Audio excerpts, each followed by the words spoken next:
Ulja e linçmërisë në Shqipëri vijon të mbetet një fenomen shqetësues. Sipas të dhënave më të fundit të Institutit të Statistikave, gjatë 3 mujorit të katërt të vitit të 2025, janë regjistruar 5373 lindje, duke shënuar një rënje prej 10.7% krahasuar me të njëjtën periudhë të një viti më parë.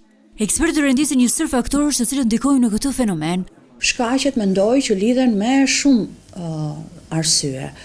Ndër këto shkaqe mund të përmendim emigrimin e lartë, kryesisht të moshës së re. Një shkak i dytë lidhet me rënien e numrit të martesave. Një arsye tjetër ose një shkak tjetër lidhet me problemet me infertilitetin, që po shfaqen veçanërisht familjet e reja ose çiftet e reja. Shkaqe të tjera lidhen natyrisht edhe me faktin se sot të rinj të reja të bëjnë një llogari, e thon në thonjza, shumë më shumë se sa ç'bonin vite më parë, apo se sa kanë bërë prindërit e tyre për të sjellë në jetë një fëmijë, për shkak se shikojnë që kostoja e sjelljes në jetë, po veçanërisht e mirëritjes dhe edukimit është vazhdimisht e lartë. Sociologja Entela Binjaku apelon për ndërhyrje konkrete nga ana e qeverisë duke kërkuar ngritjen e strukturave mbështetëse sociale dhe ekonomike që do të ndihmonin në frenimin e rënies së linçmërisë dhe në nxitjen e krijimit të familjeve të reja. Mendoj që një ndër masat që duhet merren ka të bëjë pikërisht me mbështetjen e familjeve të reja.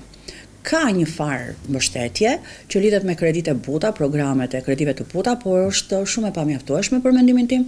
Prandaj një masë që do duhet merret lidhet me këtë. Një masë tjetër mendoj që mund të lidhet me subvencionimin e çifteve që provojnë të sjellin në jetë fëmijë dhe që fertilizimin in vitro e kërkojnë, por nuk kanë mundësi ta paguajnë. Është folur që ka filluar, po sërish mendoj që shteti këtë masë e ka mjaft pa mjaftueshme.